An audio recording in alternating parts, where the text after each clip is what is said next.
അപ്പൊ നമ്മള് രാത്രി ഒരു വലം കൂടി വന്ന് വീശി. അപ്പൊ വല ഒന്ന് വലിച്ചു വെക്കുക. മീൻ എന്താണെന്നറിയില്ല. ഇത് രാത്രി വീശണ നമുക്ക് കാണിക്കാൻ പറ്റില്ല. അപ്പൊ മീനൊക്കെ ഒഴിഞ്ഞു പോയി. അപ്പൊ അതുകൊണ്ട് ഇങ്ങനെ വീശിയതാണ്. അതാ പോയാ പോയി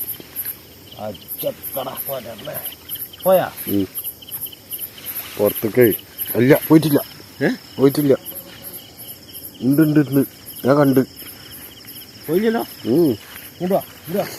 കറക്റ്റ് പിടിക്കും. രാത്രി നമ്മൾ വീശുമ്പോളേ കണ്ണുണ്ട് പറഞ്ഞുണ്ട് കണ്ടോ. വല്ലാത്ത മതി.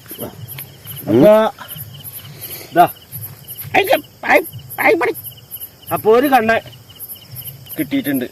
രാത്രിക്കാലത്തെ വലയറില് ഇപ്പൊ ഒരാള് കിട്ടിയിട്ടുണ്ട്. നല്ല കാണാല്ലേ? കാണിച്ചു കൊടുക്ക്. എന്താ കണ്ണ ശിവൻകുട്ടിയേ, എന്താ കണ്ണ? വെള്ളക്കണ്ണ് ടക്കണ കണ്ണനാ. എടോ കെട്ടി കെട്ടാതെ അവിടെ അത് എടുക്കുമ്പോ തന്നെ പറഞ്ഞല്ലോ ഒരു കണ്ണുണ്ടെന്ന്. അതെങ്ങനെയാ മനസ്സിലായി? അതൊക്കെ നമ്മക്ക് അറിയാലോ. നല്ല വയറ് അറിഞ്ഞിരിക്കുന്നു. എങ്ങണ്ട ഇങ്ങനെ കുന്നലം മറിയണ്. എടുക്കണേ. കാക്കിലോ ഉണ്ട്. തൂക്കലും കഴിഞ്ഞ്